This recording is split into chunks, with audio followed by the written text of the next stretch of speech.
আসসালামু আলাইকুম। কি অবস্থা সবার? আশা করি ভালো আছে, তাই না? আচ্ছা, ঠিক আছে, আমরা বেশিক্ষণ কথা বলবো না, আমাদের অনেক পড়াশোনা আছে। আমরা সর্বশেষ কোথায় ছিলাম যেন? আমরা জব করে শেষ করেছিলাম, তাই না? লিভার পর্যন্ত শেষ করেছিলাম। আজকে আমরা পড়বো অগ্নাশয় বা প্যানক্রিয়াস। অগ্নাশয় বা প্যানক্রিয়াস পড়বো।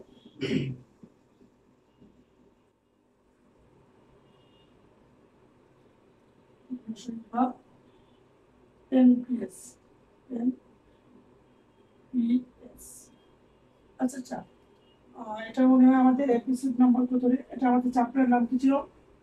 পরিপাক্য শ্বসন, তাই না? পরিপাক্য শ্বসন। আমাদের এটা এপিসোড নাম্বার কত? এপিসোড হচ্ছে 5, তাই না? Okay. আজকের অ্যাকচুয়াল আলোচনা হচ্ছে অগ্নাশয় বা প্যানক্রিয়াস। এবার আসো আমরা একটু পড়াশোনা করি এই অগ্নাশয় সম্পর্কে। আচ্ছা, শুরুতে দুই একটা কথা বলা উচিত।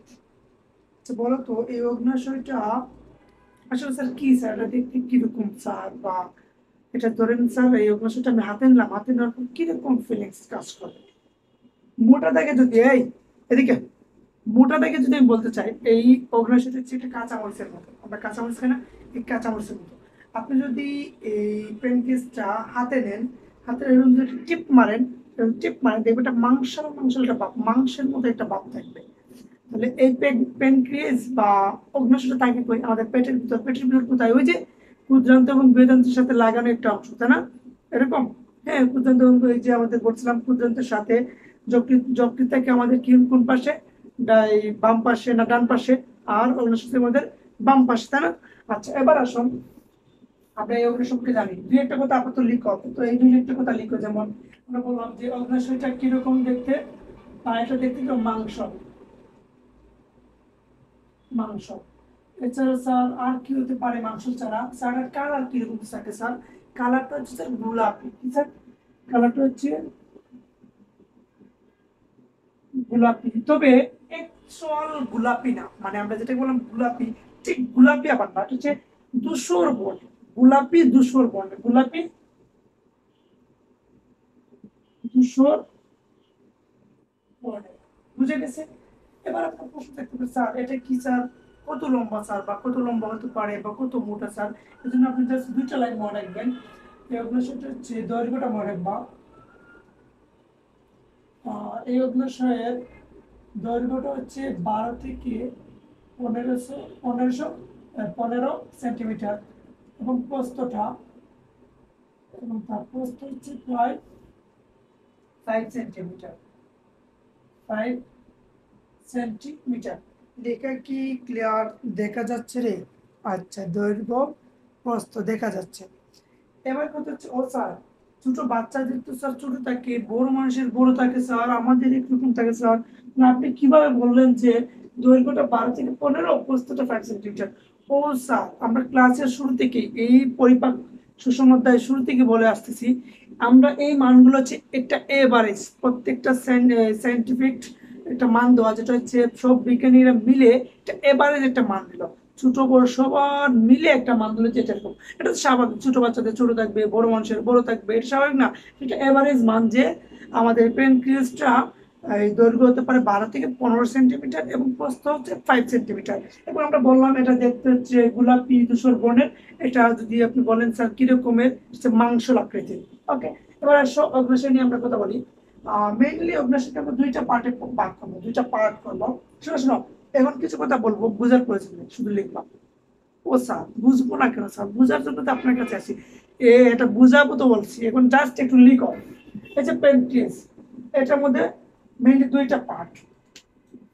একটা হচ্ছে অন্তঃফোড়া, আর একটা হচ্ছে বহিঃফোড়া। একটা কি বললাম? হচ্ছে এটা হচ্ছে বহিঃফোড়া। আচ্ছা, আর আরেকটা হচ্ছে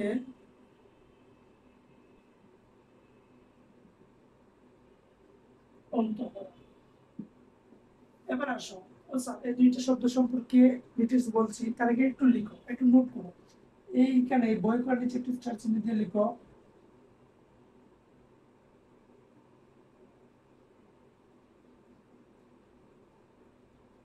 যায় এনজাইম পরিত হয়, অন্তর্গতি বা হরমোন পরিত হয়, হরমোন পরিত হয়। আচ্ছা, এবার আসো, এখন শোনো, এখন দুইটা ওয়ার্ড লিখবো। এখন দুইটা ওয়ার্ড লিখবো, উগান্ডার ভাষায় লিখবো। কোনো বোঝার কোনো প্রয়োজন নেই, নিজেকে তো পণ্ডিত ভেবো না, জাস্ট লিখো। ঠিক আছে, বই পড়ার দিকে দুটো ওয়ার্ড লিখবো, একটা হচ্ছে নালী যুক্ত, আর একটা হচ্ছে অ্যাসিনাস।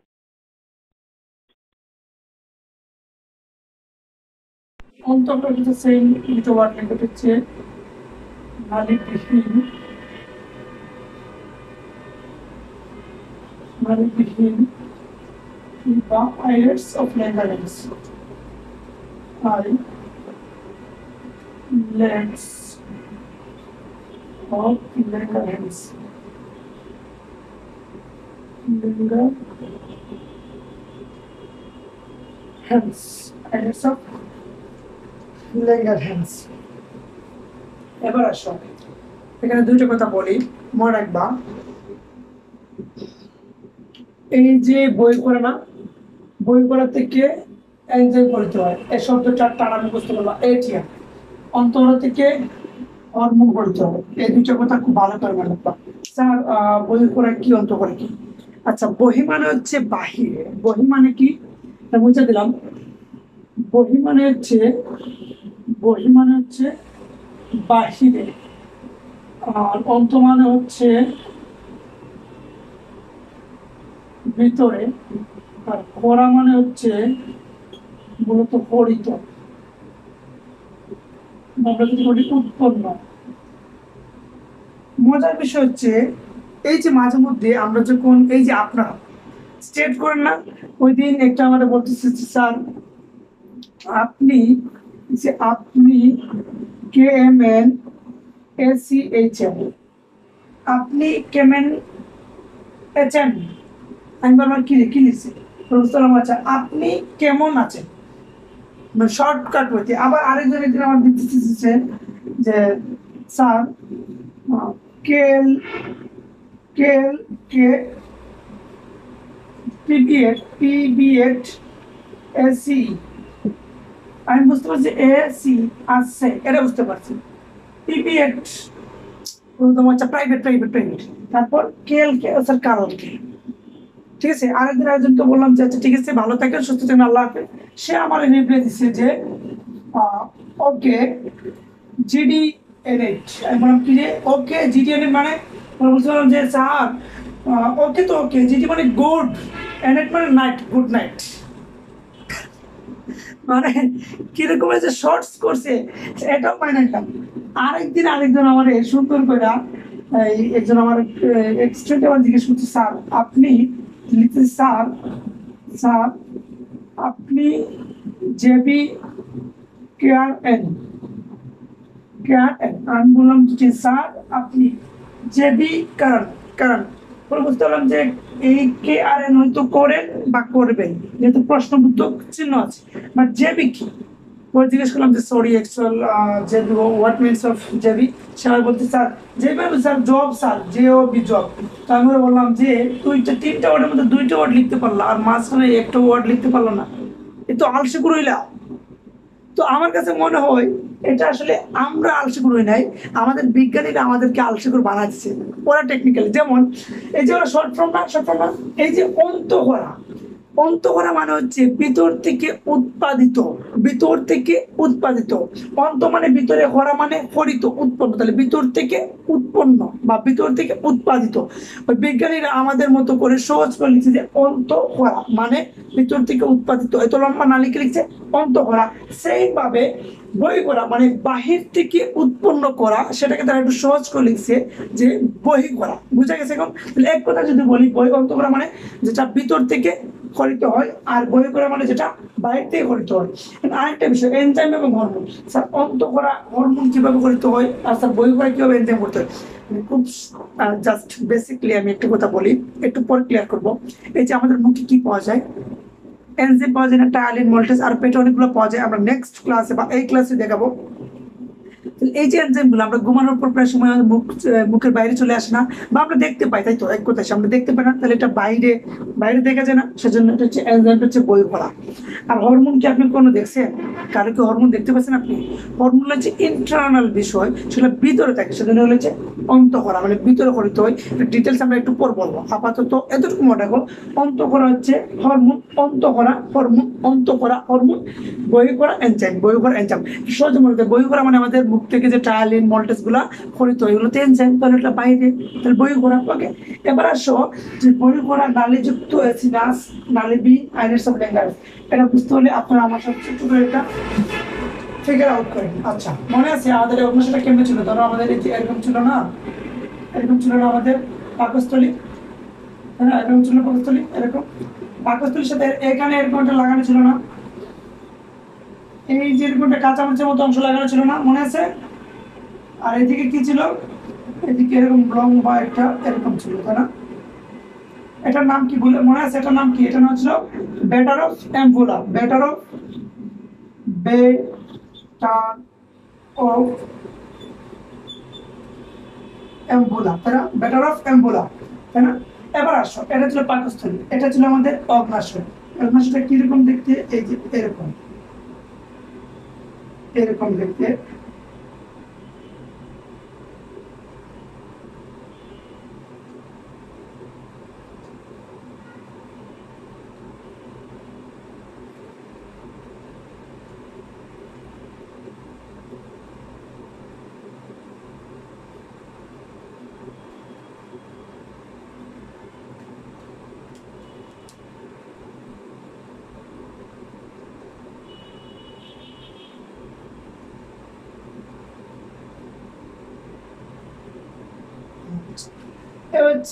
আমাদের অগ্নাশয়, বাংলাদেশের পেনকেস।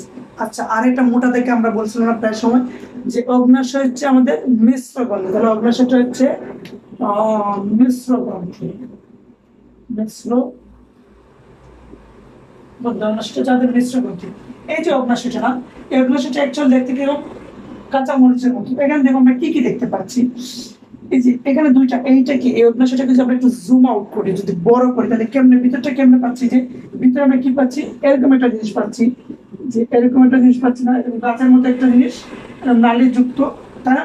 আবার আরেকটা পাচ্ছি জাস্ট এভাবে ফুলের তুরার মতো, এরকম একটা ফুলের তুরার মতো, তাই না? দুইটা আছে না?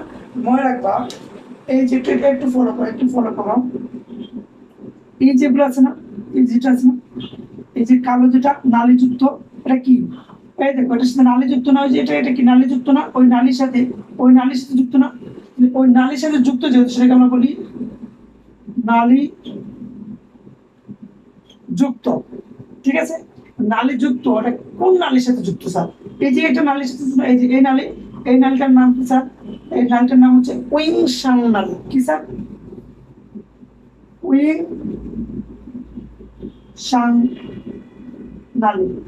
স্যার এসব নাম আপনি কোথেকে পান? স্যার বিশ্বাস করুন স্যার, এতে আমার কোনো হাত নাই।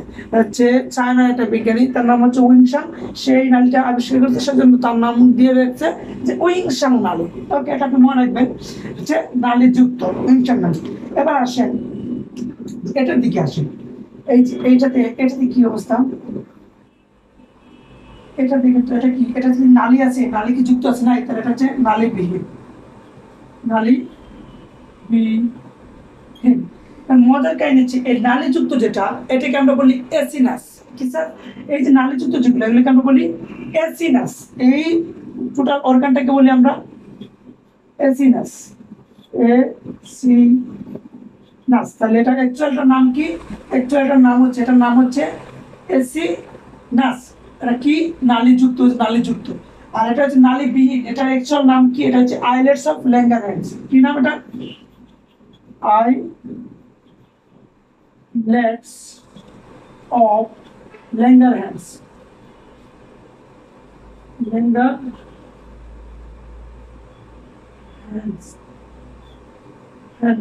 Islets of Langerhans. Okay, তাহলে এটা হচ্ছে নালীবিহীন, এটার নাম হচ্ছে আইলেটস অফ ল্যাঙ্গারেন্স, এখানে আরেকটা বিষয় খেয়াল করো, এটা যে নালী যুক্ত, এটা থেকে এই যে এসিনাস, এটা থেকে কি করিতে হবে? ধরো এইটা থেকে যদি সাপোজ ধরো একটা জিনিস উৎপন্ন হইলো, সেটা কি নালী দিয়ে বাইরে চলে যাবে, নালী দিয়ে বের হয়ে চলে গেল, তাহলে বাহির হইলো, মানে বাইরে হরিত হইলো, মানে বাইরে হরিত হয় কোনটা? এনজাইম। তাহলে আমরা লিখতে পারি এনজাইম থেকে হরিত হয়, মানে এই নালীযুক্ত এসিনাস, এটা থেকে কি হরিত হয়? আমাদের এনজাইম হরিত হয়, এটা থেকে এনজাইম হরিত হয়, এনজাইম, এনজাইম হরিত হয়। আবার আইলেটস অফ ল্যাঙ্গার্হ্যান্স, এটা কি? এটাতে নালী আছে? নালী নাই স্যার, আলাদা করে। এটা থেকে তো ধরেন এটা থেকে একটা রস উৎপাদন হইলো, এটা কি বাইরে যাওয়ার সুযোগ আছে? যে এই পাশ পর্যন্ত নালী লাগানো, এখানে ভিতরেই ঘোরাফেরা করে, তার মানে এটা থেকে যে রসটা উৎপাদন হয় সেটা বাইরে, যেটা অন্ত থাকে, মানে ভিতরে থাকে, তাহলে অন্ত থেকে আমরা বলছিলাম হরমোন। আইলেটস অফ ল্যাঙ্গার্হ্যান্স থেকে কি হয় স্যার?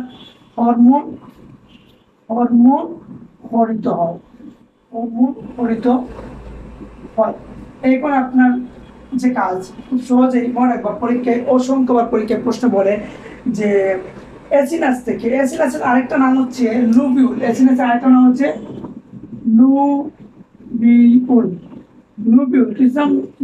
অ্যাসিনাস বা লুবিউল। পরীক্ষা থাকে যে এনজাইম কোথা থেকে হরিত হয়, অপশন থাকে যে islets of Langerhans, Vater of ampulla, lobule বা পিত্তথলি। তাহলে অপশন কি হবে স্যার? অ্যাসিনাস বা লুবিউল। আবার অনেক প্রশ্ন থাকে যে হরমোন কোথা থেকে উৎপন্ন হয়, হরমোন আইলেটস অফ ল্যাঙ্গারহ্যান্স। কেন?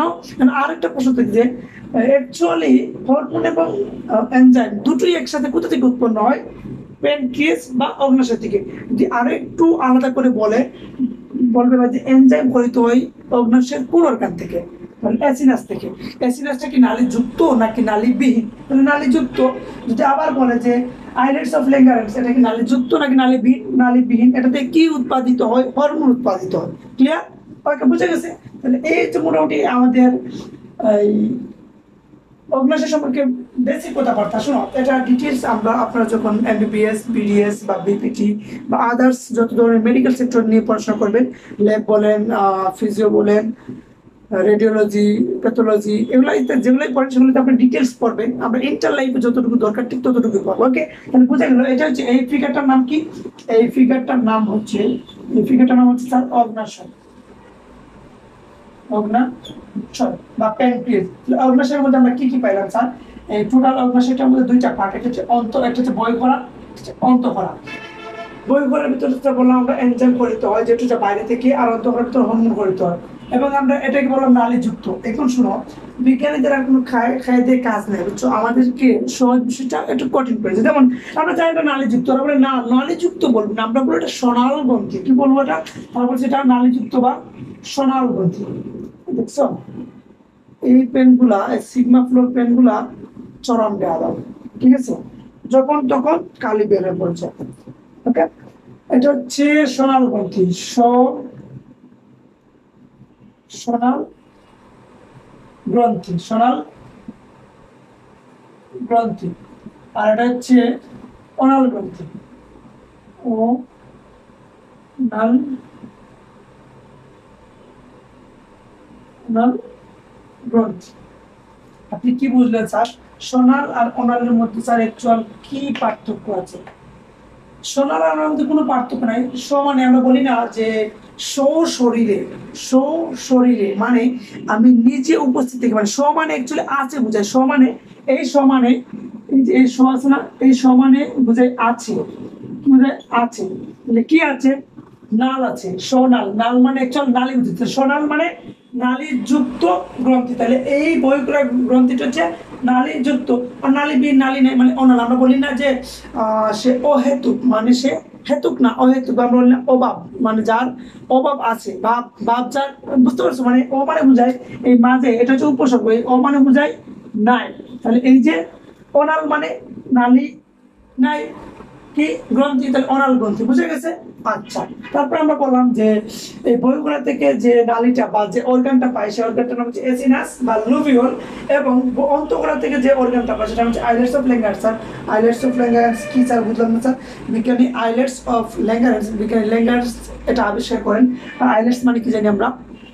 পাহাড় বা এই যে বিভিন্ন আইস থাকে না, বিভিন্ন এই সমুদ্রের মাঝখানে ছোট ছোট দ্বীপ থাকে না, দ্বীপের মতো না, এগুলো কি বলে? আইলেটস বলে না? তো ওই ল্যাঙ্গার হ্যান্ডস যে বিজ্ঞানী, তার কাছে মনে হয়েছে যে এগুলো হচ্ছে দ্বীপের মতো, সেজন্য এটাকে নাম দিয়েছে আইলেটস অফ ল্যাঙ্গারহ্যান্স। মানে এটা আবিষ্কারক তার নিজের নাম লাগাইছে। তাহলে আমার পেটের ভিতর যেটা, সেটা কি স্যার? আইলেটস অফ ল্যাঙ্গারহ্যান্স না স্যার, আইলেটস অফ জীবন স্যার। মানে আইলেটস অফ, মানে আমার পেটের ভিতর আমারটাই থাকবে, তাই না? ওটাই করে থাকবে। আপনাদের পেটে যেতে islets of Karim, islets of ধরো Karima, islets of Fatima, islets of Mukti, islets of Anamika, islets of Tanha, islets of Muntaha, আপনাদের যাদের আছে তাদের, ঠিক আছে? ওকে, আমার পেটের ভিতর কেন থাকবে স্যার? এরকম গারোমি করে না, পরীক্ষা হলে কিন্তু লিখো যে আইলেটস অফ ল্যাঙ্গারহ্যান্স। আপনি আবার পন্ডিত করে নিজের নাম লিখতে যায় না, তাহলে আপনি সুন্দর একটা গাদার ডিম পাবেন। ওকে, এতটুকু ছিল। এবার আমরা বললাম যে এই অগ্নাশয়ের যে নালীটার নাম হচ্ছে উইংসা নালী, বিজ্ঞানী উইংসা আবিষ্কার করছে। আরেকটা মজার বিষয়, নালীটা ওই যে এরকম আছে। আচ্ছা, এই ধরো আমাদের আঙ্গুল আছে না, মাঝে মধ্যে এরকম পেঁচায় নিয়ে, অনেক সময় আমরা কারেন্টের ওয়্যার দেখো না, যে একটা লাঠির দিকে এরকম পেঁচায় নিয়ে ঘুরাই নিয়ে লাগাই দিই না, এই যে উইংসাং নালী, এটা কিন্তু ডিরেক্ট ওই আমাদের ক্ষুদ্রান্তের সাথে লাগানো থাকে না। এই যে আমাদের ক্ষুদ্রান্তের সাথে লাগানো থাকে, ওটা কি এরকম ঘুরাই নিয়ে আসা এই ব্যাটার অফ অ্যাম্বুলাতে যুক্ত থাকে। এই যে এ আছে না, এরকম ঘুরাই নিয়ে ব্যাটার অফ অ্যাম্বুলাতে যুক্ত থাকে, এটা একটু মাইন্ডে রাখবা। ওকে, এই ছিল মোটামুটি আমাদের অগ্নাশয় সম্পর্কে বেসিক কথাবার্তা। আরেকটা জিনিস আপনার মাইন্ডে রাখতে হবে, আরেকটা জিনিস আপনার একটু মনে রাখবেন। এই যে আমাদের আইলেটস অফ ল্যাঙ্গারহ্যান্স আছে না, এই যে আমাদের আইলেটস অফ ল্যাঙ্গারহ্যান্স আছে না, এটার মধ্যে বিশেষ 4টা কোষ পাওয়া যায়, অনেকগুলো সেল পাওয়া যায়, তার মধ্যে 4টা বিশেষ সেল আছে। এই যে আইলেটস অফ ল্যাঙ্গারহ্যান্স, এটার মধ্যে বিশেষ বিশেষ বিশেষ 4টি কোষ পাওয়া যায়, বিশেষ 4টি কোষ পাওয়া যায়। এগুলা কি কি sir? Number 1 alpha cell, number 2 alpha, beta cell, number 3 alpha beta, তারপর ডেল্টা। ডেল্টা, এই ডেল্টা ডি দিয়ে প্রকাশ করে, এটা দ্বারা প্রকাশ করে delta, delta cell. Last and finally gamma, বা আমি কেটে বলি পিপি সেল, পিপি সেল। এই 4টা সেল পাওয়া যায়। এই 4টা cell most important for your academic admission and others life. কেমনি একটু পর বলতেছি। আপাতত আপনার একটু মনে রাখবেন যে 4টা আছে না, আলফা বিটা ডেল্টা গামা। আপনার পরীক্ষা যদি এরকম এমসিকিউ আসে যে নিচের কোনগুলো আইলেটস অফ নিচের কোনটি আইলেটস অফ ল্যাঙ্গারহ্যান্স এর অন্তর্ভুক্ত নয়, আলফা বিটা ডেল্টা গামার জায়গায় ধরো দিয়ে রাখলো ফাই বা ওমেগা, তাহলে যেটা অপশনে আমাদের এই 3টার মধ্যে যেটা গামা নাই, তাহলে ওইটা হবে আনসার। বুঝে গেছে? আবার এরকম হতে পারেন যে কোনটি আইলেটস অফ ল্যাঙ্গারহ্যান্স এর অন্তর্ভুক্ত, দিয়ে রাখলো ওমেগা, ফাই, থিটা, আর সাথে দিয়ে রাখলো আলফা, তাহলে আনসার হবে আলফা। এই 4টা অর্গানের নাম খুব বেশি ইম্পর্টেন্ট। এই 4টা থেকে কিছু জিনিস উৎপন্ন হবে, সেটা আমরা একটু দেখবো। আচ্ছা বলো তো, এটা সেল, আলফা সেল, এটা থেকে কি উৎপন্ন হবে? এনজাইম নাকি হরমোন? একটু কমেন্টে জানাবা, এনজাইম নাকি hormone? Sir islets of Langerhans মানে হচ্ছে স্যার এই যেটা, এটা স্যার হচ্ছে অন্তঃকরা নালীবিহীন, তাহলে এটা থেকে উৎপন্ন হয় হরমোন। এটার যে 4টা পার্ট, এগুলো থেকে যাই উৎপন্ন সবগুলা হরমোন। তার মানে আলফা থেকে যে জিনিসটা উৎপন্ন হয় সেটা হচ্ছে এক ধরনের হরমোন, বিটা থেকে যেটা উৎপন্ন হয় সেটা এক ধরনের হরমোন, ডেল্টা গামা এগুলো থেকে যেই জিনিসটাই উৎপন্ন হোক না সেটা মানে ঘুরে ফিরা দিন শেষে সেটা হরমোন। কারণ সেটা যদি আইলেটস অফ ল্যাঙ্গারহ্যান্স এর অন্তর্ভুক্ত হয়, সেটা যদি উৎপন্ন করে হরমোন, তাহলে তার থেকে যেগুলো আসবে সেগুলো হবে অবশ্যই হরমোন। ঠিক আছে, এবার আমরা দেখবো এই 4টা থেকে কি কি ধরনের হরমোন উৎপন্ন হয়, সেগুলো আমাদের দেহে কি কি ধরনের কাজ করে। আর একটা জিনিস আপনার মনে রাখবা, এই যে আইলেটস অফ ল্যাঙ্গারহ্যান্স আছে না, এই আইলেটস অফ ল্যাঙ্গারহ্যান্স এর একটা বিশেষ কাজ আছে, সেটা হচ্ছে আমাদের দেহে আইলেটস অফ ল্যাঙ্গারহ্যান্স আমাদের দেহে ইনসুলিন উৎপন্ন করে। কি স্যার? ইনসুলিন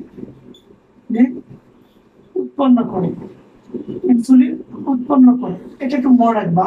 স্যার কেন বললাম, আমাদের সমাজে কিছু লোকের ডায়াবেটিস হয় না, ডায়াবেটিস হয় না, ডায়াবেটিস হলে কি হয়, আপনি মাংস খেতে পারবেন না, মুরগি খেতে পারবেন না, ডিম খেতে পারবেন না, হ্যান ত্যান কিছু খেতে পারবেন, তাহলে আপনি কি খাবেন? আপনি ঘাস খাবেন, ঘাস, তাই না?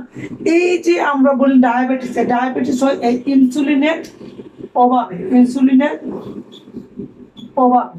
আমাদের আমাদের যারা আমাদের মা বোন ভাই বোনেরা বা আমাদের নিজেদের ডায়াবেটিস আছে তাদের একমাত্র কারণ হচ্ছে আমাদের দেহে ইনসুলিনের পরিমাণ যদি কমে যায় তাহলে আমাদের ডায়াবেটিস হয়। কত স্যার ইনসুলিন উৎপাদন করে আইলেটস অফ ল্যাঙ্গারহ্যান্স, এটা যেহেতু উৎপন্ন করে তাহলে এটা তো কি অভাব পড়ে স্যার, কি এমন এক কারণ স্যার যেটা তো অভাব পড়ে।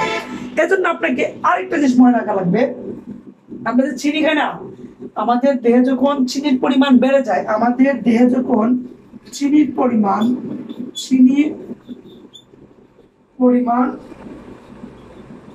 বেড়ে যায়, আমাদের দেহে যখন এই চিনির পরিমাণটা যখন বেড়ে যায় তখনই ইনসুলিনের উৎপাদন কমে যায়। কথাটা আমি আরেকটু ক্লিয়ার করি। এদিকে এদিকে এদিকে কি বললাম, আমাদের দেহে আইলেটস অফ ল্যাঙ্গারহ্যান্স থেকে ইনসুলিন উৎপন্ন হয়, কিন্তু আমরা যখন অত্যাধিক পরিমাণের চিনি খেয়ে ফেলি, সেই চিনির ফলে চিনি খাওয়ার ফলে আমাদের ইনসুলিনের উৎপাদনটা কমে যায়, ফলে আমরা ডায়াবেটিসে ভুগি। তো আমাদের যাদের ডায়াবেটিস হয় তাহলে বোঝা গেল চিনি একটু বেশি বেশি খেতে হবে না, চিনি টোটালি কম খেতে হবে। আবার অনেকে আছে না যে বলে স্যার তাহলে ডায়াবেটিসটা স্যার কিসের জন্য হলো, চিনির কারণে হলো বা স্যার সুগার খাওয়ার কারণে হলো, স্যার যদি আমি সুগার কম খাই স্যার তাহলে তো আমার এটা কমে যাবে। হ্যাঁ কমে যাবে, তো আপনি যে জিনিসটা একবার বানাই ফেলছেন সেটা কমানো তো একটা কঠিন বিষয়। আবার অনেকে বলে না স্যার আমি তো জীবনেই স্যার চিনি খাই না বা স্যার সুগার খাই না স্যার, তাহলে আমার কেন হলো? এটা আবার জেনেটিক্যালি কিছু বিষয় আছে, জেনেটিক্যালি ইস্যুর কারণে আবার আপনারও ডায়াবেটিস হতে পারে। তবে আমি দু একজনকে পাইছিলাম, ওদেরকে বললাম যে আপনার ডায়াবেটিস কেন হলো, আপনাকে দেখে তো মনে হয় না আপনি ডায়াবেটিস, বলে আসলে স্যার এটা তো জেনেটিক্যালি চলে আসছে। বললাম আচ্ছা জেনেটিক্যালি চলে আসছে, তো আপনি কি সুগার টুগার বা চিনি টিনি খান নাকি? বলেন না স্যার তেমন কিছু খায় না স্যার, ওই সকালে যখন চা খায় স্যার তখন ওই 2.5 থেকে 3 চামচ চিনি খায়, আর বিকেলে একটু যখন চা খায় স্যার তখন 3 চামচ খায়, আবার সন্ধ্যার পরে হালকা করে স্যার একটু 3 চামচ দিয়ে একটু চা খায়, আর রাতে ঘুমানো আগে স্যার একটু স্যার ওই যে চা খায় 3-4 চামচ চিনি দিয়ে। এই স্যার সব মিলিয়ে স্যার 15 থেকে 16 চামচ চিনি স্যার খেয়ে ফেলি।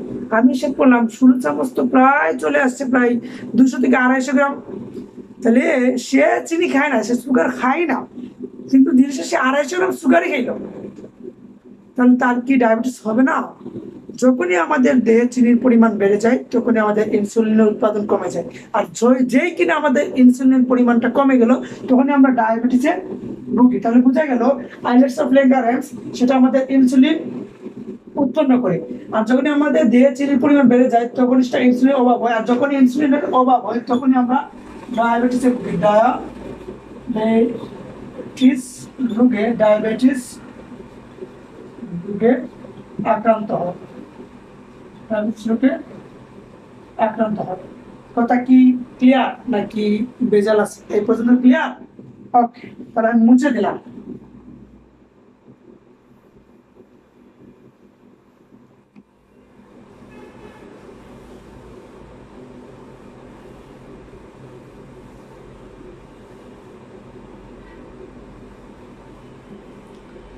আচ্ছা এবার আসো, আমরা কি বলছিলাম, 4টা সেল সম্পর্কে আমরা একটু জানি। নাম্বার 1 একটা সেল ছিল আলফা সেল, হ্যাঁ। নাম্বার 2 ছিল বিটা সেল। নাম্বার 3 আমাদের ছিল ডেল্টা সেল। নাম্বার 4 এটা ছিল আমাদের গামা সেল অথবা পিপি। মানে যে আলফা সেল, এই আলফা সেল থেকে কি উৎপন্ন হয়? হরমোন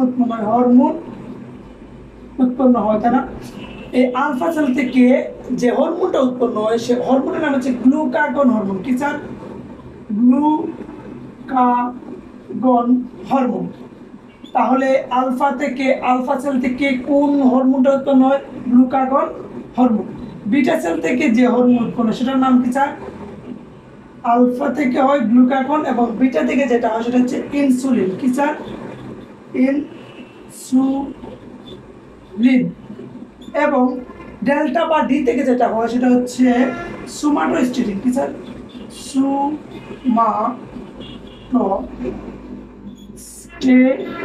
সোমাটোস্টেটিন। এবং গামা থেকে বা পিপি থেকে হচ্ছে প্যানক্রিয়াটিক পলিপেপটাইড। কি স্যার? Pancreatic polypeptide.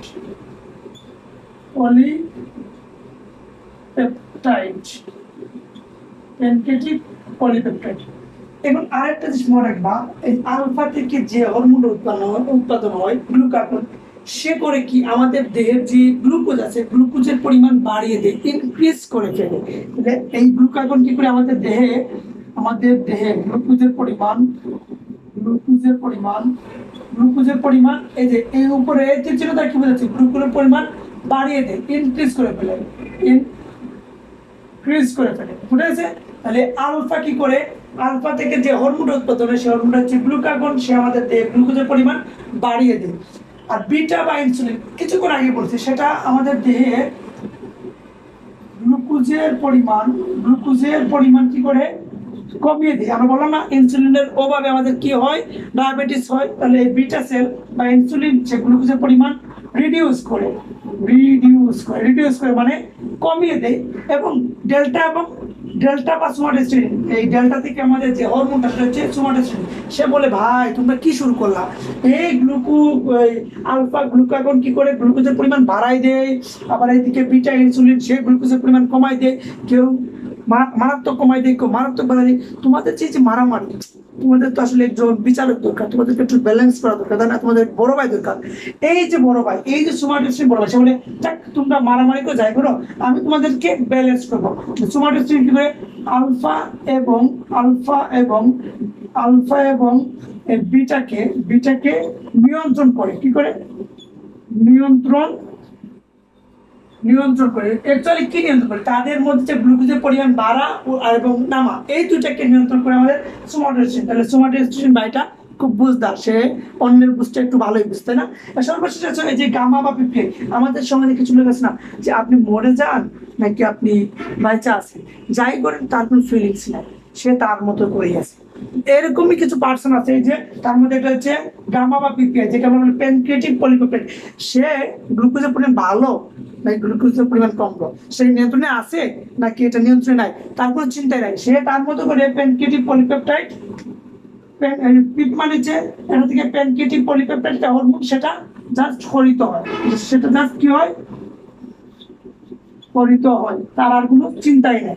এই হচ্ছে মোটামুটি এই চারটা শুনো, এই চারটা হচ্ছে very very very very very important. এটাতে আপনারা 1K স্টার দিয়ে রাখবেন, কি স্যার 1K স্টার দিয়ে মানে 1000 চিহ্ন দিয়ে রাখবা। এটা হচ্ছে এমসিকিউ আপনাদের এইচএসসি ভাইভা, আপনাদের এমবিবিএস, তারপর বিডিএস, যত ধরনের পরীক্ষা আছে মেডিকেল সেক্টর সবগুলো প্রশ্ন এগুলো পাবা। আমরা ফাইনাল কি বললাম যে এই যে আমাদের আলফা থেকে গ্লুকাগন, বিটা থেকে ইনসুলিন, ডেল্টা থেকে সোমাটোস্টেরন, গামা থেকে প্যানক্রিয়াটিক পলিপেপটাইড। তারপর আমরা বললাম এই গ্লুকাগন আমাদের দেহে গ্লুকোজের পরিমাণ বাড়িয়ে দেয়, ইনসুলিন আমাদের দেহে গ্লুকোজের পরিমাণ কমিয়ে দেয়। ডেল্টা বা সোমাটোস্টেরন যেটা, সেটা আমাদের আলফা এবং বিটাকে নিয়ন্ত্রণ করে। আর এই যে স্বার্থপর গামা, সে তার মতো করে প্যানক্রিয়াটিক পলিপেপটাইড শুধু করণ করে। ওকে, তাহলে আজকে আমরা এই অগ্নাশয়টিকে আর একটু রিভাইজ করি। আমরা শুরুতে কি বলছিলাম, বলছিলাম স্যার অগ্নাশয়টা অ্যাকচুয়ালি হচ্ছে মাংসের মতো, এবং তার কালারটা ছিল স্যার গোলাপি ধূসর বলে। এবং আমরা তার একটা লেন্থ বলেছিলাম যে অগ্নাশয়ের লেন্থ, তার দৈর্ঘ্য হচ্ছে 12 থেকে 15 সেন্টিমিটার, এই যে 12 থেকে 15 সেন্টিমিটার, তার প্রস্থ হচ্ছে 5 সেন্টিমিটার। এরপর আমরা বললাম স্যার এই অগ্নাশয়কে আমরা মিলে দুইটা পার্টে ভাগ করতে পারি, একটা হচ্ছে স্যার বহিঃখোরা, একটা হচ্ছে অন্তঃখোরা। আমরা বহিঃখোরার ক্ষেত্রে বললাম স্যার বহিঃখোরা থেকে এনজাইম করতে হয়, বহিঃখোরা থেকে এনজাইম করিতে হয়, এবং সেটা স্যার সোনাল গ্রন্থি বা নালীযুক্ত, তাই না? এরপর স্যার এই নালীযুক্তের সাথে যে অর্গানটা থাকে, এটা যে নালীযুক্ত, ওই নালীর সাথে যে অর্গানটা থাকে সেই অর্গানটার নাম ছিল স্যার অ্যাসিনাস বা লুভিউল। এবং আমরা বলছিলাম অন্তঃখোরার মধ্যে হরমোন করিত হয়, এই হরমোনটা করিত হয় সেটা ছিল নালীবিহীন বা অনাল গ্রন্থি। যেহেতু সেটা আর নালী নাই, সেই অর্গানটার নাম ছিল আইলেটস অফ ল্যাঙ্গারহ্যান্স, যেটা বিজ্ঞানী ল্যাঙ্গারহ্যান্স আবিষ্কার করেছিল। ওকে, এবং আমরা এই আইলেটস অফ ল্যাঙ্গারহ্যান্স এছাড়া আমরা যে বলছিলাম সোনাল গ্রন্থির যে নালী, এই নালীটার নাম হচ্ছে উইংসাং নালী, যেটা বিজ্ঞানী উইংসাং আবিষ্কার করেন।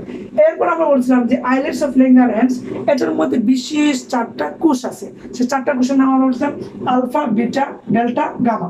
এবং আমরা বললাম যে আলফা থেকে গ্লুকাগন, যেটা আমাদের গ্লুকোজ বাড়ায়, বিটা থেকে ইনসুলিন উৎপাদন, যেটা আমাদের গ্লুকোজ কমায়। এছাড়া আমরা ইনসুলিনের আরেকটা কাজ বলেছিলাম, আমরা যখন অত্যাধিক চিনি খেয়ে ফেলি বা যাদের দেহে চিনির পরিমাণটা বেড়ে যায়, সে যখনই চিনির পরিমাণটা বেড়ে যায় তখনই আমাদের এই ইনসুলিনের গ্লুকোজের পরিমাণ কমে যায়, ফলে আমাদের দেহে ইনসুলিনের অভাব অভাব হয়। আর যখনই আমাদের দেহে ইনসুলিনের অভাব হয় সেই মুহূর্ত থেকেই আমরা ডায়াবেটিসে আক্রান্ত হই। তাহলে আমাদেরকে প্রত্যেককে একটা কাজ করতে হবে, চিনি আমরা তাই বলে অ্যাভয়েড করে এমন না, চিনি আমরা পরিমিত খাবো। ওকে, ঠিক আছে। এই ছিল মোটামুটি আজকে আমাদের অগ্নাশয় সম্পর্কে আলোচনা। এরপর আমরা পড়বো অগ্নাশয়ের পর আমরা পড়বো আজকে আন্তরিক আন্তঃগ্রন্থি পর্ব এবং গ্যাস্ট্রিক দোষ। ওকে, আসলে আমরা এবার পড়ি গ্যাস্ট্রিক দোষ।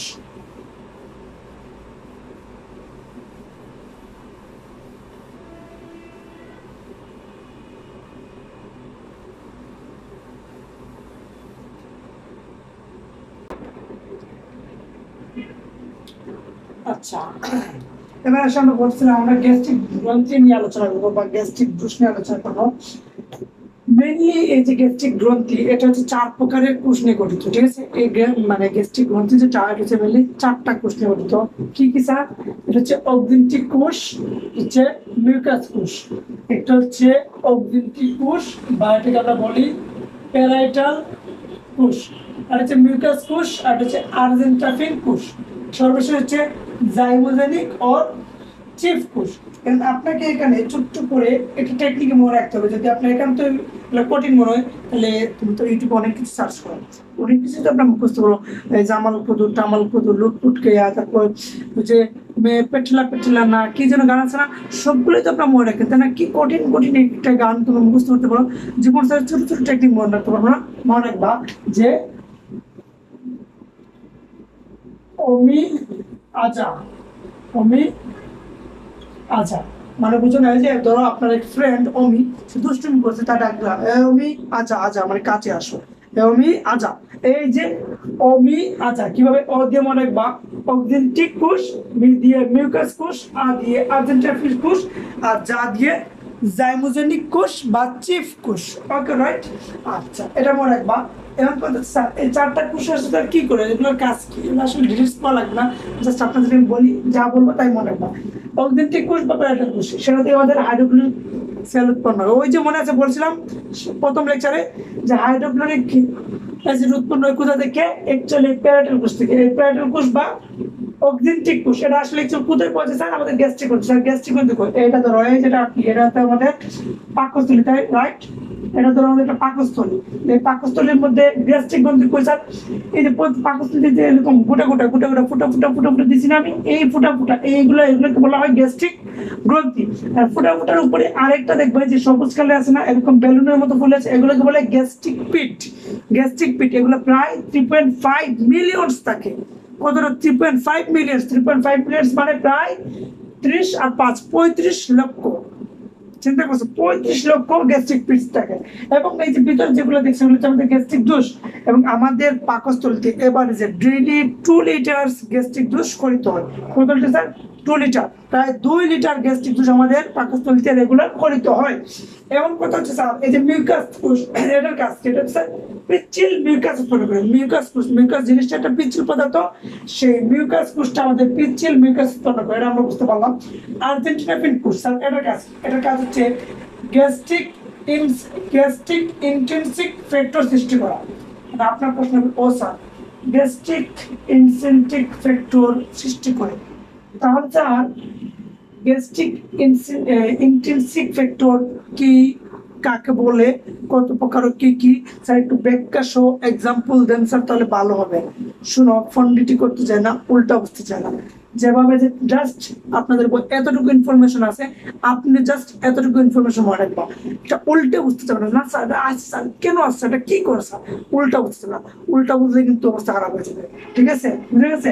তারপর আসে যায়, আচ্ছা শোনো, এক লোক ওই যে মাঝে মধ্যে উল্টা বুঝতো আর কি, মানে ওর মাঝে মধ্যে মানুষ এটা করে, কেন এটা করে, আমি ঠিক উল্টা করবো। যেমন সে ভাবতেছে তার একটা সাইকেল আছে, হেলমেট টেলমেট সব আছে, সে ভাবলো ঠিক আছে মানুষ শার্ট পরে, এই যে জীবন স্যার কি শার্টের বোতাম সামনের দিকে লাগাইছে না, সে বললো না সবাই সামন দিক দিয়ে পড়ে, আমি নয় বোতামটা পিছন দিকে পড়লাম, সে শার্ট উল্টায় পড়ছে পিছন দিকে, পিছন দিয়ে বোতাম লাগাইছে, তার নিচে সাইকেল আছে, সাইকেলের উপর উঠছে আর হেলমেট পরছে, পয়রা রওনা দিছে। এই ধরো ভোরবেলা মোটরসাইকেলে উঠছে, হয়েছে উল্টা শার্ট করে যেতেছে, তো রাস্তায় আল্লাহর কি ইশারা, রাস্তায় ব্রেক ফেল করে পড়ে গেছে, পরে এখানে একটু সেন্সলেস পড়ে আছে, পড়ছে এটা মসজিদের পাশে। তো ফজর নামাজের পর ওই মুসল্লি সাহেবরা বের হয়েছে, বের হয়ে দেখো মা এটা লোক পড়ে আছে, সবাই গিয়ে দেখছে যে পড়ে আছে, ওটা নাড়াচাড়া করতেছে না, সবাই পানি দিচ্ছে, নাড়াচাড়া করছে, এই যে উঠে উঠে এরকম।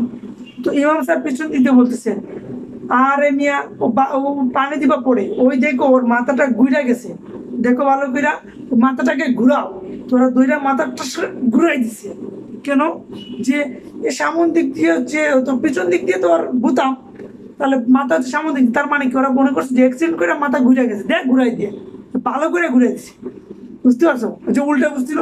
সো আপনারা উল্টা বুঝতে যাবেন না, আমি যা বলি তাই মনে রাখবেন।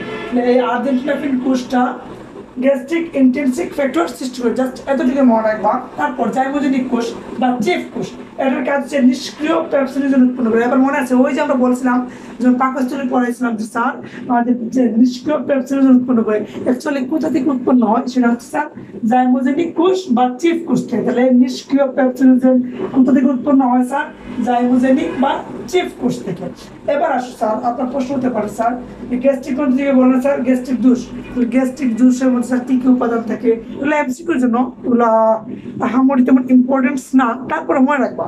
এটা আমি লিখেছি গ্যাস্ট্রিক জুসের উপাদান, গ্যাস্ট্রিক জুসের মধ্যে স্যার কি কি পাওয়া যায়। নাম্বার 1 পানি পাওয়া যায়, সে পানি প্রায় স্যার 99.45%। আমরা যে গ্যাস্ট্রিক জুস পাকস্থলীতে যদি যে গ্যাস্ট্রিক জুসগুলো আছে সেগুলো যদি আমরা বাইরে নিয়ে আসি, সেগুলোর মধ্যে প্রায় 99.45% হচ্ছে পানি। আর তাহলে কতটুকু থাকলো 0.055%, 0.55 মানে 55% হচ্ছে আমাদের জুস, তাহলে বাকি সব হচ্ছে পানি। এছাড়া কিছু পাওয়া যায় জৈব পদার্থ, জৈব পদার্থের মধ্যে স্যার 0.15, এগুলো হচ্ছে অজৈব পদার্থ। স্যার অজৈব পদার্থ মানে কি স্যার, এই যে হাইড্রোক্লোরিক অ্যাসিড, পটাশিয়াম ক্লোরাইড, তারপর স্যার সোডিয়াম ক্লোরাইড, এগুলো হচ্ছে আমাদের অজৈব পদার্থ। এছাড়াও গ্যাস্ট্রিক জুসের মধ্যে আরেকটা জিনিস পাওয়া যায় জৈব পদার্থ। জৈব পদার্থগুলো কত পার্সেন্ট, 0.80%, ঠিক আছে, এই পার্সেন্টগুলো পড়া লাগবে, ঠিক আছে, জাস্ট এটা মনে, এটা একটা কোশ্চেন মনে, ঠিক আছে, এই পার্সেন্টগুলো পড়ার প্রয়োজন নাই। আর এক্সাম্পল গুলো মনে রাখতে পারো যে জৈব যৌগিক পদার্থ হচ্ছে mucin, pepsin, renin. Sir mucin কি, পেপসিন কি, রেনিন কি, জি স্যার আমরা নেক্সট এপিসোডে এগুলো পড়াবো, ঠিক আছে, ধৈর্য ধরো, অপেক্ষা করো, স্যারের উপর বিশ্বাস রাখো। এই ছিল মোটামুটি গ্যাস্ট্রিক গ্রন্থি সম্পর্কে কথা। তাহলে মোটা থেকে আমরা বললাম গ্যাস্ট্রিক গ্রন্থির মধ্যে চারটা সেল থাকে, চারটা সেল কি, অমি আজা, অত হচ্ছে অক্সিনটিক সেল বা আমরা যেটা বলি প্যারাইটাল সেল, এটা হচ্ছে মোস্ট ইম্পর্টেন্ট, পরীক্ষা আসে। হাইড্রোক্লোরিক অ্যাসিড কোথা থেকে উৎপন্ন হয়, প্যারাইটাল সেল থেকে বা অক্সিনটিক সেল থেকে। তারপর মিউকাস সেল থেকে মিউকাস নামক মিউসিন হয়, যে মিউকাস নামক পিচ্ছিল উৎপাদন হয়। এছাড়া আমরা থার্ডে পড়ছিলাম 3 নম্বরে যে আর্জেন্টিনা ফিনকুস, যেটাতে আমরা গ্যাস্ট্রিক ইন্টেনসিক ফ্যাক্টর উৎপন্ন হয়। এছাড়া আমরা বলছিলাম জাইমোজেনিক বা চেফ কোষ, যেটা থেকে আমাদের নিষ্ক্রিয় পেপসিনোজেন উৎপন্ন হয়। এই ছিল মোটামুটি গ্যাস্ট্রিক গ্রন্থি সম্পর্কে আলোচনা। এবং আমরা আজকে আরেকটা জিনিস জানি, আন্তরিক গ্রন্থি সম্পর্কে একটু জানবো, তারপর শেষ করে দেবো, ঠিক আছে, ওকে, একটু লিখো।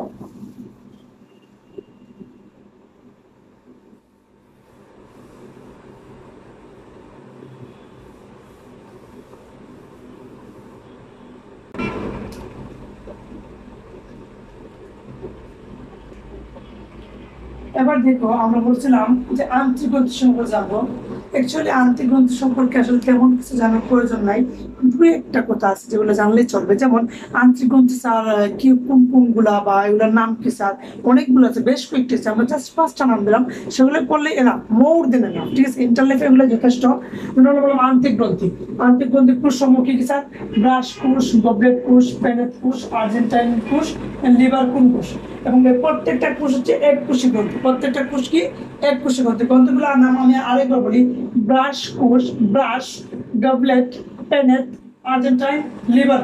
ওকে, এরপর হচ্ছে এই যে 5টা আছে না, এই প্রত্যেকটা থেকে সবগুলো থেকে যে নিঃসৃত রস, এই সবগুলো রসকে আমরা বলে থাকি আন্তিক রস অথবা সাক্কাস ইন্টেরিকাস, সাক্কাস ইন্টেরিকাস।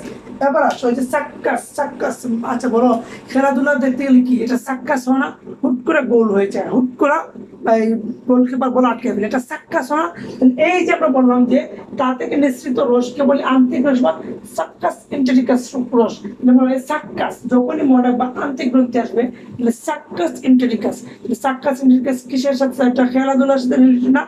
এটা এই নামগুলো একটু মনে রাখার টেকনিক হচ্ছে, আপনি জাস্ট ফুটবলের কথা মনে রাখবা, আন্তিক গ্রন্থিগুলো কিভাবে মনে রাখবা, ফুটবলের কথা মনে রাখবা, ঠিক আছে। ফুটবল কেমন, যেমন স্যার ধরো ফুটবল বলতে যে আমরা কি বুঝি স্যার, ফুটবল মানে স্যার ও স্যার ফুটবল মানে অ্যাকচুয়ালি ব্রাজিল বোঝায়, আর্জেন্টিনা বোঝায়, আর স্যার এখন স্যার ইদানিং ফ্রান্স বোঝায়, তাই না। আর এমনি স্যার আমরা যে বিভিন্ন খেলা দেখি স্যার লিভারপুল এগুলো মনে আছে না। এই যে যখনই আন্তরিক গ্রন্থি আসবে মানে সাক্কাস মানে খেলার মধ্যে সাক্কাস দেখা যায় না, এই সাক্কাস ইন্টেরিকাস একটা হচ্ছে ব্রাজিল। এই যে দেখো, এই দেখো ব্রাজিল, ব্রাজ না ব্রাজিল ব্রাসকুশ। তারপর আমরা বললাম স্যার আর্জেন্টিনা, আর্জেন্টাইন কুশ বা আর্জেন্টিনা। তারপর স্যার আমরা ফ্রান্স বা এই যে পেরেত কুশ, ফ্রান্স বা পেরেত কুশ। এরপর আমরা বলছিলাম স্যার এই যে লিভারপুল আছে না, এই যে লিভারপুল, এখানে হচ্ছে লিভারকুল। এছাড়া একটা গবলেট কুশ আছে স্যার, এছাড়া একটা গবলেট কুশ, একটু নিজের মতো করে পড়ে নিবা। তাহলে আমরা কি বললাম, আন্তরিক গ্রন্থির মধ্যে কি কি আছে, ব্রাশ কুশ ব্রাজিল দিয়ে মনে রাখবা, পেরেত কুশ ফ্রান্স দিয়ে মনে রাখবা, আর্জেন্টাইন কুশ আর্জেন্টিনা দিয়ে মনে রাখবা, লিভারকুল বা লিভার উল্টে মনে রাখবো, ঠিক আছে। গবলেট কুশ এসব করে থেকে যে নিঃসৃত রস, এসব করে কি একত্রে বলে আন্তিক রস বা সাক্কাস ইন্টেরিকাস। ওই জন্য বলছিলাম আন্তিক রস পাওয়া যায়, এই আন্তিক রসগুলো কোথা থেকে পাওয়া যায়, এই অর্গানগুলো থেকে, এগুলোকে আন্তিক রসও বলে, আবার আমরা বলছি কি সাক্কাস ইন্টেরিকাস। এবার প্রশ্ন স্যার, এই যে আন্তিক রস বা সাক্কাস ইন্টেরিকাসের মধ্যে কি কি উপাদান থাকে, যেমন নাম্বার 1 এই উপাদানগুলোর মধ্যে প্রথম হয় যে আন্তিক রসের মধ্যে প্রথম হচ্ছে পানি থাকে। পানি কত পার্সেন্ট থাকে স্যার, প্রায় 98.5%, প্রায় 98.5%। একটু প্রশ্নটা মনে রাখবা। আর অজৈব পদার্থ 0.8%, এটা আপনার মন চাইলে মনে রাখেন, না নয় মনে রাখেন না, মনে রাখলে ভালো, মনে না থাকলে আরো ভালো, ঠিক আছে। তাহলে অজৈব পদার্থ হচ্ছে 0.8%। অজৈব পদার্থ বলতে কি বোঝাচ্ছে স্যার, আমরা সোডিয়াম, পটাশিয়াম, ক্যালসিয়াম ইত্যাদি আদার্স। এবং আমরা বলছি জৈব পদার্থ, জৈব পদার্থের মধ্যে এই লাইনটা একটু কষ্ট করে মনে রাখবা, সক্রিয় এন্টারোকাইনেস। তাহলে জৈব পদার্থের মধ্যে এন্টারোকাইনেস হচ্ছে সক্রিয়, তাহলে সক্রিয় এন্টারোকাইনেস, সক্রিয় এন্টারোকাইনেস। আই রিপিটেড, জৈব পদার্থের মধ্যে যে জিনিসটা পাওয়া যায় সেটা হচ্ছে সক্রিয় এন্টারোকাইনেস। স্যার সক্রিয় এন্টারোকাইনেস কি, কাকে বলে, কত করে কি কি স্যার, এবার ফালতু প্রশ্ন করে না, আমরা নেক্সট ক্লাসে আর ডিটেইলস পাবো। আপাতত আপনি এখন টানা মুখস্থ করবে জৈব পদার্থের মধ্যে সক্রিয় এন্টারোকাইনেস পাওয়া যায়, এবং এই জৈব পদার্থের মধ্যে কিছু এনজাইম পাওয়া যায়, কিছু এনজাইম পাওয়া যায়, যেমন স্যার মল্টেজ, ল্যাকটেজ, লাইপেজ, ঠিক আছে। মল্টেজ, এই ল্যাকটেজ, লাইপেজ, এগুলো কি এনজাইম, এনজাইম গুলো পাওয়া যায় কোথায়, পাওয়া যায় আন্তিক কোষে। ওকে, বুঝে গেছে। এই ছিল আন্তিক কোষের আলোচনা। আজকে টোটালি আমরা কয়টা বিষয় নিয়ে আলোচনা করলাম। নাম্বার শুরুতেই আমরা বললাম যে অগ্নাশয়, অগ্নাশয় ডিটেলস পড়লাম, তারপর আমরা অগ্নাশয় পরে গ্যাস্ট্রিক গ্রন্থি সম্পর্কে পড়লাম, এবং আমরা আন্তিক গ্রন্থি সম্পর্কে পড়লাম। এই ছিল আজকে মোটামুটি লেকচার। আর আজকে লেকচার আসলে ইম্পর্টেন্স বলতে অগ্নাশয়ের পার্টটা একটু ইম্পর্টেন্স, আর এগুলো হচ্ছে এমসিকিউ হচ্ছে, আপনারা পড়বেন, পড়লে ভালো। আর যদি একান্ত মনে করেন যে স্যার আসলে আমি কভার করতে পারতেছি না, তাহলে এগুলো ছেড়ে দেবেন, সমস্যা হয়। তবে অগ্নাশয়টা পড়বেন, আর এগুলো থেকে এই যে দুইটা নাম এমনি এমনি পড়ে নিয়ে, ঠিক আছে, এডমিশনের সময় হালকা করে পড়লে চলবে। আর আজকে আমরা এখানে রাখছি, সবাই ভালো থাকবেন, সুস্থ থাকবেন। আর যদি কোনো প্রবলেম থাকলে অবশ্যই কমেন্ট বক্সে জানাবা। সবার সুস্থতা কামনা করছি। আল্লাহ হাফেজ।